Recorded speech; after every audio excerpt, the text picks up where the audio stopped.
안녕하십니까. 오늘 시편 14편 말씀을 읽겠습니다. 어리석은 자는 그 마음에 이르기를 하나님이 없다 하도다. 저희는 부패하고 소행이 가정하여 선을 행하는 자 없도다. 여호와께서 하늘에서 인생을 굽어 살피사 지각에서 하나님을 찾는 자가 있는가 보려 하신즉 다 치우쳤으며 함께 더러운 자가 되고 선을 행하는 자가 없으니 하나도 없도다. 예, 오늘 읽은 이 성경은 로마서에도 인용이 되고 있는 아주 유명한 성경 구절입니다. 우리는 지난 시간에 아인슈타인이나 스피노자, 프로이드, 마르크스는 유대인이었다고 말했습니다. 그들은 유대인임에도 불구하고 하나님을 인정하기 싫어했고 의도적으로 하나님과 상관없는 사상을 펼쳐나갔습니다. 그래서 프로이드는 심리학을, 또 마르크스의 공산주의 이론은 공산주의를 만들었고 스피노자는 범신론의 대표적인 인물이 되었고 아인슈타인은 현대 물리학의 새로운 장을 열었습니다. 이렇게 뛰어난 지능을 가지고도 그들은 하나님을 믿지 않았습니다. 우리는 이 부분에 의문을 던지게 됩니다. 하나님을 믿지 않는 것이 지능의 문제인가, 방향성의 문제인가, 이런 질문을 하게 됩니다. 만약에 어떤 사람이 하나님을 믿지 않기로 마음을 결정했다면 그 사람에게 아무리 많은 증거를 보여주어도 그들은 하나님을 정말 믿지 않으려고 할 것입니다. 그래서 저는 욥의 사례를 통해서 하나님을 믿는 것에 대해서 심도 있게 여러분과 함께 생각해 보도록 하겠습니다.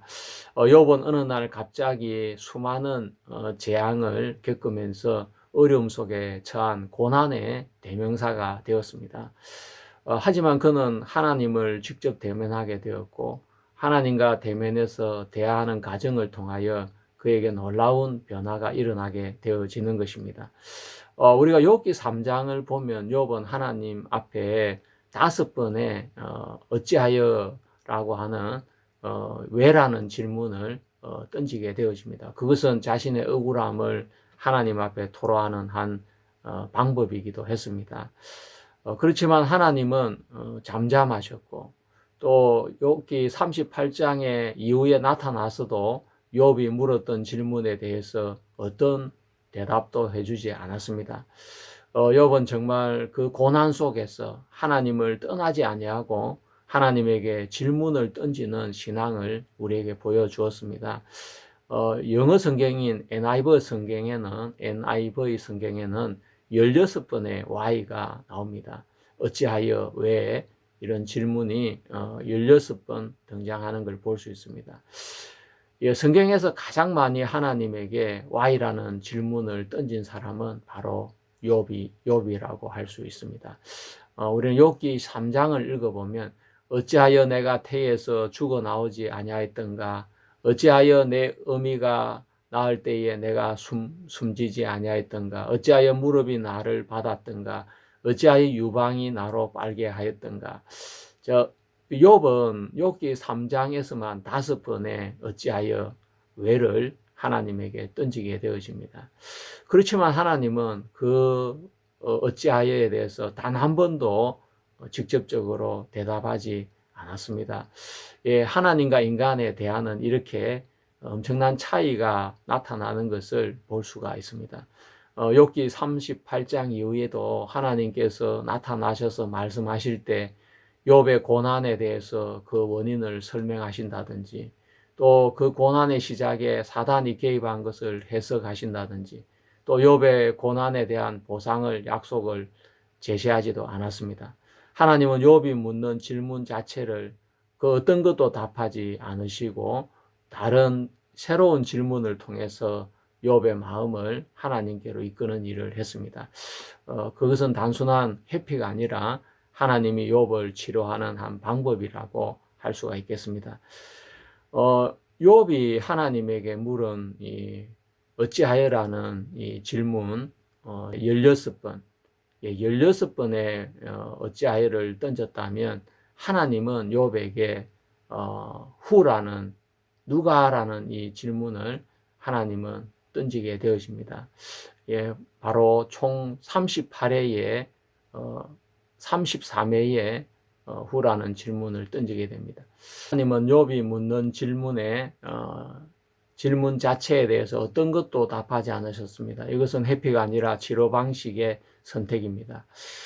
누가라는 질문으로 하나님은 욥의 어떤 마음의 전환을 이루었습니다. 하나님이 욥에게 되묻는 질문은 바로 후였습니다. 예, 영어로 후, 예, 누가라는 뜻이죠. 예, 욥기 38장에서부터 총 33회가 등장하고 있습니다. 정확하게 욥이 어찌하여 왜라는 그 질문에 대하여 하나님은 2배로 많은 질문을 욥에게 던진 것입니다. 그것은 그 질문은 창조의 주체와 질서의 근원을 묻는 방법으로서 욥이 하나님에게 던진 질문과 비교가 되는 것인데 욥의 이해를 하나님과 비교할 수 있도록 가지는 목적이 있는 것입니다. 자, 욥기 38장 5절에서 6절 말씀을 보겠습니다. 누가 그 도량을 정하였는지, 누가 그 준성을 그 위에 띄웠는지 네가 아느냐? 그 주초는 무엇 위에 세웠으며 그 모퉁이 돌은 누가 놓았었느냐? 자, 하나님은 욥에게 누가라는 질문을 반복해서 던졌습니다. 결국 그 질문을 통해서 욥의 마음에 창조의 주체가 하나님이신 것을 암시해 주시고 또 그 모든 창조된 세계 속에 그 질서의 근원이 하나님이신 것을 가르쳐 주고 계신 것입니다. 욥의 질문이 왜였다면 하나님의 대답은 누가였습니다. 이것이 바로 욥의 사고의 전환의 핵심이라고 할 수 있습니다.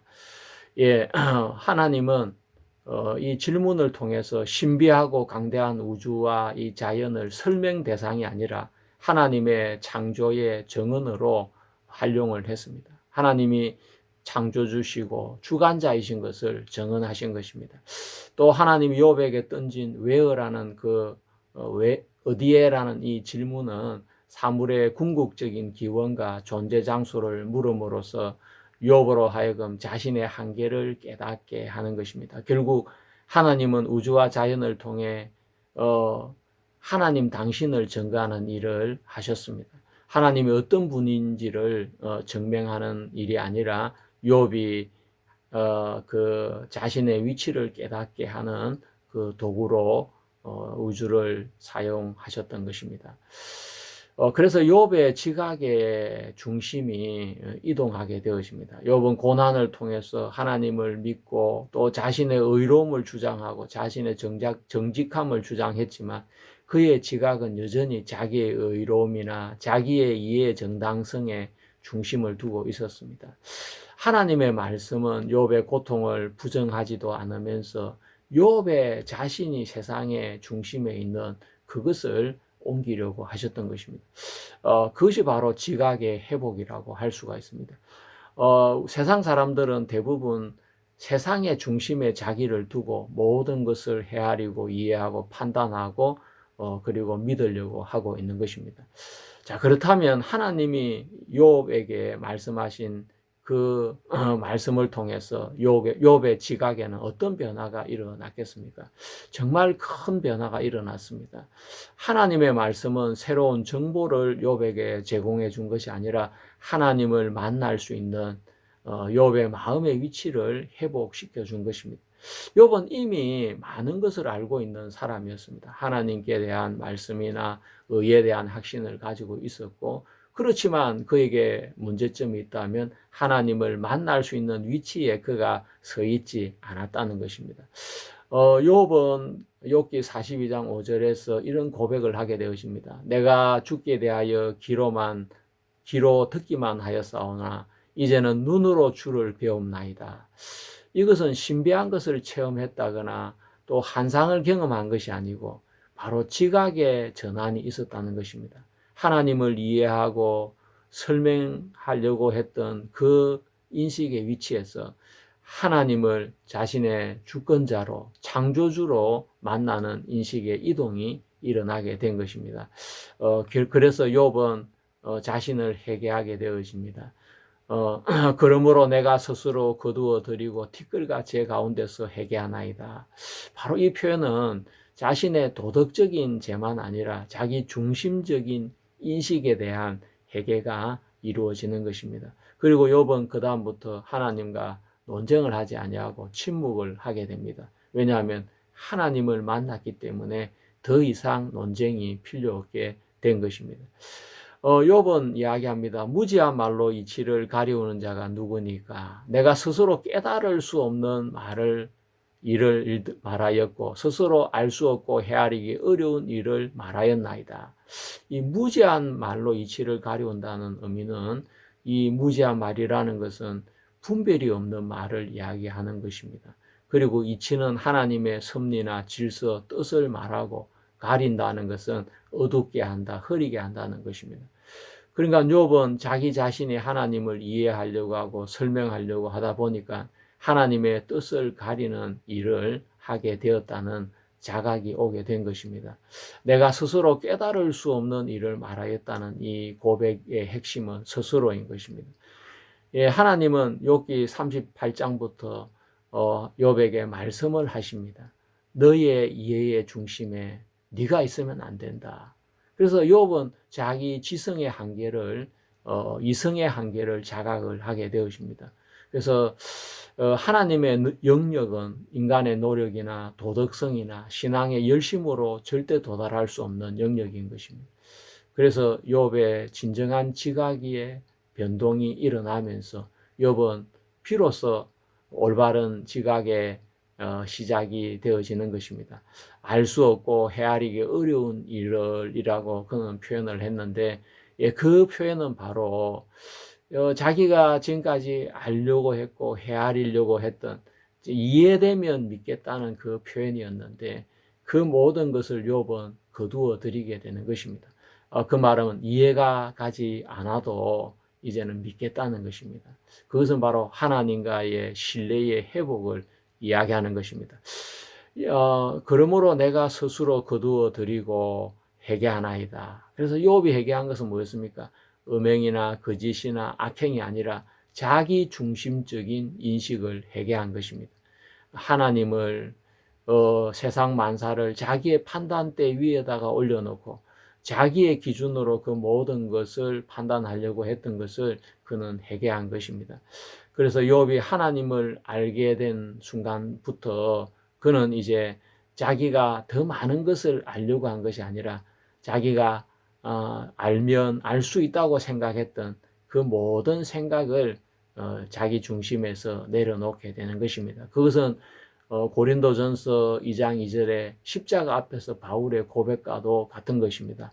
형제들아, 내가 너희에게 나아가 하나님의 증거를 전할 때에 말과 지혜의 아름다운 것으로 아니하였나니 내가 너희 중에서 예수 그리스도와 그의 십자가에 못 박힌 것 외에는 아무것도 알지 아니하기로 작정하였습니다. 라고 바울은 이야기했고, 이사야는 그때에 내가 말하되 하로다 나여 망하게 되었도다. 나는 입술이 부정한 사람이요 입술이 부정한 백성 중에 거하면서 만군의 여호와이신 왕을 배웠음이로다. 하나님을 뵙게 되니까 십자가 앞에 서고 나니까 자기가 가지고 있는 그 아름다운 말이 그 똑똑한 지혜가 아무 소용이 없다는 것을 바울은 알게 되었고, 또 이사야는 하나님 앞에 서게 되었을 때 자기의 부정함을 보면서 자기가 망하게 되었다고 표현을 하게 된 것입니다. 또 베드로는 예수 그리스도의 말씀에 의지해서 그물을 내려 보니까 자기가 지금까지 한 번도 경험하지 못한 많은 양의 고기가 잡히는 것을 경험하면서 하나님의 말씀을 믿고 사는 것이 이런 것인데 나는 지금까지 말씀과 상관없이 살아온 사람이구나 하면서 시몬 베드로는 예수님의 무릎 앞에 엎드려서 주여 나를 떠나소서 나는 죄인이로소이다 라고 그는 고백을 하게 되어지는 것입니다. 정말 하나님을 만난 사람들은 자신의 논리를 펴는 것이 아니라 이제 할 말이 없는 사람이 되어지고 자기 것을 다 내려놓고 비우는 사람이 되는 것입니다. 자, 그래서 우리는 욥기를 통해서 인간의 지각이 신앙에 어떤 작용을 하는지를 우리는 알 수가 있습니다.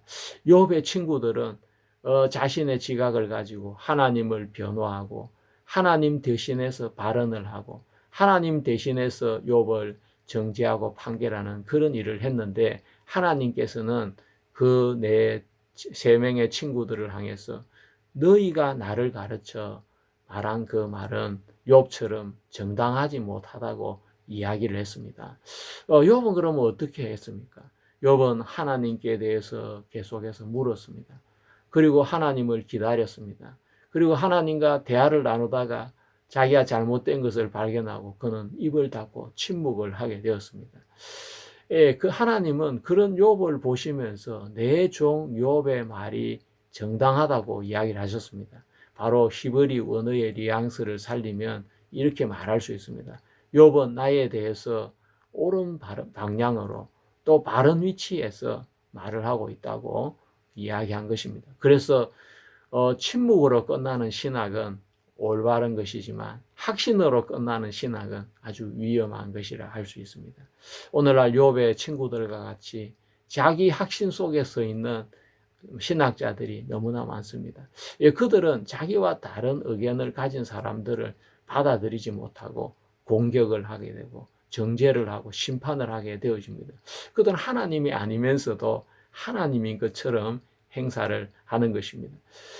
제가 교회사에 대해서 공부를 하면서 어거스틴이나 루터나 칼뱅은 정말 기독교 역사에 아주 중요한 사람들입니다. 예, 어거스틴은 로마 가톨릭의 교리를 세운 사람인데, 예, 그는 자신의 교리를 확신하면서 그 교리를 따르지 않는 도나투스파를 핍박을 했습니다. 로마 제국의 군대를 동원해서 그들을 핍박을 했는데 정말 얼마나 사악한 행위입니까? 그리고 루터는 같은 종교개혁가인데 성찬론에 대해서 의견을 달리하는 저 윙클리와 손을 잡아주지 않으면서 다른 영을 가지고 있다고 이야기를 했습니다. 얼마나 오만한 자세입니까? 또 칼뱅은 제세례파에 대해서 그들을 핍박을 하도록 순교를 당하도록 그들을 넘겨주었습니다. 정말 그들이 알고 믿는 것이 얼마나 옳았으면 그렇게 행동을 할 수가 있었겠습니까? 자신이 알고 있는 것을 전부라고 생각했고 그것이 너무나 옳다고 생각했기 때문에 자기와 다른 것을 받아들이려고 하지 않았던 것입니다. 그들이 일정 부분 교회에 기여한 부분이 있겠지만 또 다른 부분은 그들이 행악을 저지른 많은 부분들이 존재하고 있는 것은 분명한 사실인 것입니다. 신학자는 하나님을 대신하는 사람들이 아닙니다. 그래서 하나님을 대신하려고 할 때 그들은 악행을 저지르게 되는 것입니다. 신학자가 하나님을 대신하는 그 징표가 무엇이겠습니까? 그들이 발견한 교리에 대한 의문을 갖는 것을 금지하는 것입니다. 그리고 그들의 교리에 대한 해석은 명령으로 이렇게 받아들이기를 바라는 것이고 교리의 불일치는 불순종으로 규정을 하는 것입니다. 그리고 양심보다 교리를 따르기를 원하고 침묵은 반역으로 취급하는 것입니다. 예, 그것이 정말 이 인간이 하나님을 대신하는 악행의 시작인 것입니다. 그래서 어떤 신학자나 어떤 목회자도 하나님을 대신해서 말을 하는 자가 되면 안 되는 것입니다. 성경을 다 아는 사람은 이 세상에 결코 아무도 없습니다.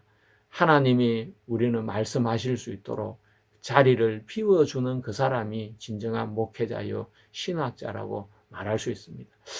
바울은 정말 하나님의 계시로 수많은 진리를 서신서를 통해서 우리 성도들에게 전해주고 있지만 그는 이야기하고 있습니다. 자, 우리가 고린도전서 13장 9절부터 10절까지를 읽어보면 우리가 부분적으로 알고 부분적으로 예언하니 온전한 것이 올 때는 부분적으로 하던 것이 배알이라. 바울도 자신이 알고 있는 것은 부분적인 것이라고 이야기를 했습니다. 그리고 13장 12절에는 우리가 이제는 거울을 보는 것 같이 희미하나 그때는 얼굴과 얼굴을 대하여 볼 것이요 이제는 내가 부분적으로 아나 그때는 주께서 나를 아신 것 같이 내가 온전히 알리라 라고 이야기했습니다. 예, 바울도 자기가 부분적으로 알고 있다고 이야기를 하고 있는데 어떤 신학자가 자기가 아는 것이 전부인 것처럼 자기가 아는 그 세계 말고는 틀린 것처럼 그렇게 말한다면 그것은 얼마나 교만한 마음의 자세이겠습니까? 예, 우리는 그런 자세를 이렇게 지향해야 되는 것입니다. 일반 계시, 바로 자연을 통해서 하나님을 우리가 만날 수 있는지 그런 부분을 이제 좀 더 발전해서 여러분 같이 말씀을 나누어 보도록 하겠습니다. 스티브 호킹이라는 박사가 있습니다. 이분은 전통적인 유실론자는 아니지만 이 우주의 구조를 설명하면서 그는 자주 이런 점을 언급했습니다. 원자 안의 기본 상수들, 전자의 질량이나 전자 기력이나 중력은 숫자가 조금만 틀려도 원자가 형성되지 않거나 별이 생기지 않거나 생명이 존재할 수 없게 된다고 했습니다. 그래서 우주는 마침 아주 정밀하게 맞추어진 것처럼 보인다라고 하면서 이것을 흔히 우주의 미세 조성 문제라고 불렀습니다. 호킹은 이 현상을 보면서 창조주께서 이 모든 것을 조절하고 있다고 말하지 않았습니다. 그는 오히려 다중우주 가설이라든지 물리 법칙의 필연성 같은 설명을 그는 시도했습니다. 호킹은 왜 이런 우주 속에, 물질 속에 있는 이런 놀라운 질서의 세계를 보면서 하나님을 인정하고 믿지 않았을까요? 그는 질서는 보았지만 창조주와의 믿음의 관계는 거부했습니다. 이 호킹은 말합니다. 우주는 법칙으로 설명된다. 법칙이 있다면 신은 필요 없다.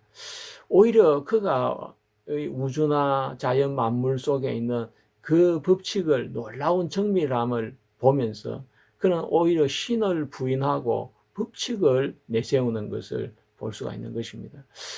예, 성경적으로 이 부분을 생각해 보면 창조의 결과인 질서는 인정했지만 그 질서를 만드신 창조주와의 관계를 받아들이려고 하지 않는 태도인 것입니다. 그는 피조물의 위치에 있어야 될 자신의 위치를 알지 못해서 그 위치를 떠나서 하나님을 발견하지 못한 사람인 것입니다. 고린도전서 1장 21절의 관점에서는 하나님의 지혜에 있어서는 이 세상이 자기 지혜로 하나님을 알지 못하는 거로 하나님께서 전도에 미련한 것으로 믿는 자들을 구원하기를 기뻐하셨도다라고 했습니다. 호킹은 바로 세상의 지혜로 하나님을 알 수 없는 그런 케이스가 되겠습니다. 예, 그래서 원자 안에 있는 기본 상수들이 조금만 달라도 원자가 형성되지 못하고 별이 생기지 못하고 생명이 존재할 수 없게 된다는 이 놀라운 발견을 하고서도 그것을 정밀하게 조정하는 분이 계신다는 것을 그는 믿지 않았고, 예, 그 이유는 바로 호킹의 마음속에 하나님과 마음의 방향이 맞추어져 있지 않고 그 마음의 위치가 하나님을 알 수 있는 쪽에서 떠나 있기 때문에 그런 것입니다. 우리는 시편 14편 2절의 말씀과 로마서 3장 11절의 말씀처럼 하나님을 찾는 자가 없다는 그 말씀을 우리는 호킹을 통해서 확인할 수가 있습니다. 호킹은 우주의 법칙을 끝까지 찾아갔지만 그 법칙을 넘어서 인격적인 정말 하나님을 찾아서 믿으려고 하지 않았습니다. 크리스토퍼 나이프나 앨런 버틀러 역시 그들은 달과 지구의 관계를 연구하면서 정말 그 관계가 너무 놀랍고 신비하게 만들어져 있는 것을 보면서 그들은 다른 누가 만들었나라는 책을 저술했습니다. 하지만 그들 역시 지적 설계자가 있다는 것은 생각했지만 그 설계자가 주변에서 교회 다니는 사람들이 흔히 말하는 하나님이시고 그 하나님의 설계에 의해서 달이 만들어졌다고 그들은 말하지 않았습니다. 이상하지 않습니까? 왜 다른 외계 생명체나 이런 고등한 뛰어난 생명체가 이걸 설계했다 그런 생각은 하면서 왜 수많은 사람들이 믿고 있는 그 하나님이 달을 만들었다고 그들은 믿지 않았겠습니까? 그건 정말 이상한 일이 아닐 수 없습니다. 만약에 우리가 식당에 가서 음식을 시켜 먹다가 반찬이 너무 맛이 있으면, 야, 이 집 반찬 너무 맛있네. 사장님, 이 반찬 우리가 좀 어떻게 더 얻을 수 없습니까? 하면서 어떻게 이 반찬을 만듭니까? 이 반찬을 우리가 더 구하고 싶은데 전화번호라도 하나 주십시오. 명함이라도 하나 주십시오 하면서 그 만든 자를 생각하고 만든 자를 찾고 그 연락처를 받아서 그 맛있는 반찬을 사서 먹으려고 하지 않겠습니까? 그런데 신기하게도 이 우주 안에 그 놀라운 질서가 존재하고 우주뿐만 아니라 눈에 보이지 않는 그 아주 미세한 원자 속에 놀라운 질서가 존재하고 있는 것은 그냥 우연히 되어진 것이 아니라 어떤 법칙으로 인해서 그런 질서가 존재한다는 것을 발견했는데, 그럼 그 법칙이 어떻게 우연히 만들어질 수가 있느냐? 이 법칙을 만드신 분이 계시겠다. 그러면서 그 마음이 하나님하고 연결이 돼야 되는데, 신기하게도 거기에서 마음이 끊어지고 법칙으로 끝이 나버리는 것입니다. 이것은 정말 신기한 왜곡이라고 할 수가 있고, 로마서 1장은 이렇게 이야기하고 있는 것입니다. 이는 하나님을 알만한 것이 저희 속에 보임이라. 하나님께서 이를 저희에게 보이셨느니라. 창세로부터 그의 보이지 아니하는 것들, 곧 그의 영원하신 능력과 신성이 그 만드신 만물에 분명히 보여 알게 되나니, 그러므로 저희가 핑계치 못할지니라 라고 이야기했습니다. 정말 자연 만물 속에는 만드신 하나님의 신성과 능력이 분명하게 드러나 있습니다. 그래서 그 자연 만물을 통해서 우리는 창조주 하나님의 신성과 능력을 발견할 수 있고, 그래서 그 하나님을 우리는 알 수 있고 믿을 수 있고 섬길 수 있음에도 불구하고 그렇게 되지 못하는 데는 이유가 있는 것입니다. 바로 사람들로 하여금 하나님을 믿지 못하게 하는 악한 영이 인간들의 마음을 그렇게 끌고 가는 것입니다. 자, 우리가 만물 속에 하나님의 신성과 능력이 나타나 있다고 했습니다. 그래서 그것을 보면 하나님을 알 수 있다고 했습니다. 인간의 지각을 통해서. 자, 우리는 하나님 만드신 자연 만물을 이렇게 보면 그 중에서 신개미 집이라는 것이 있습니다. 아프리카나 호주에 가면 흙으로 되어져 있는, 높이가 큰 것은 8m에서 12m까지 되는 흰개미 집이 있습니다. 작은 흰개미가 왜 그렇게 큰 흰개미 집을 지어서 살까요? 여러분 참 놀랍지 않습니까?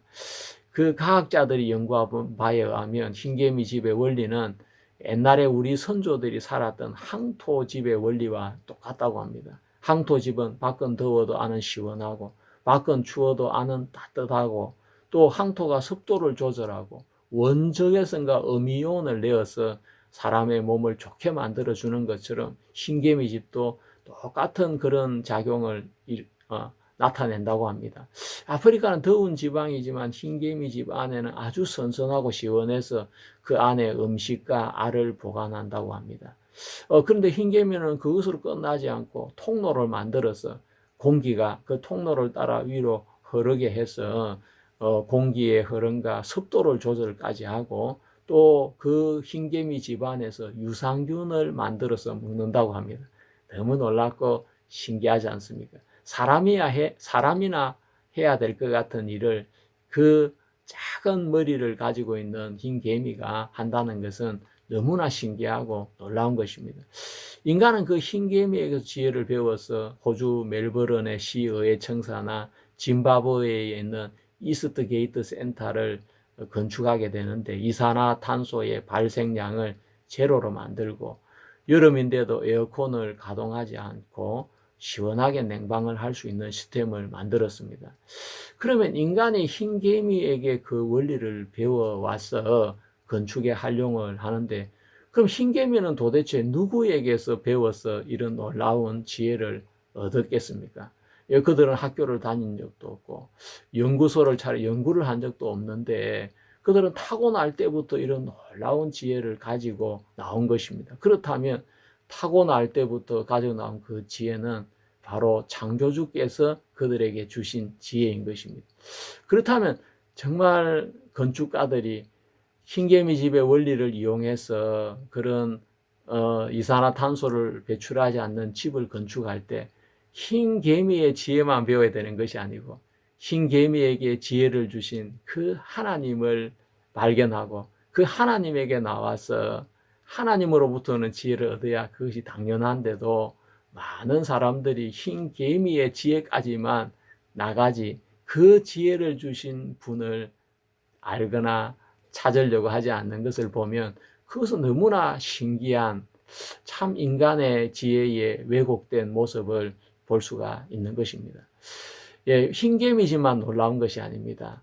벌집도 너무 놀라운데 제가 시간 관계상 벌집에 대한 설명은 오늘 이 시간에 하지 않고 제 블로그에다가 올려놓도록 하겠습니다. 예, 여러분 수고하셨습니다. 오늘 강의는 이것으로 마치도록 하겠습니다. 또 다음 시간에 이어서 말씀을 드리겠습니다. 감사합니다.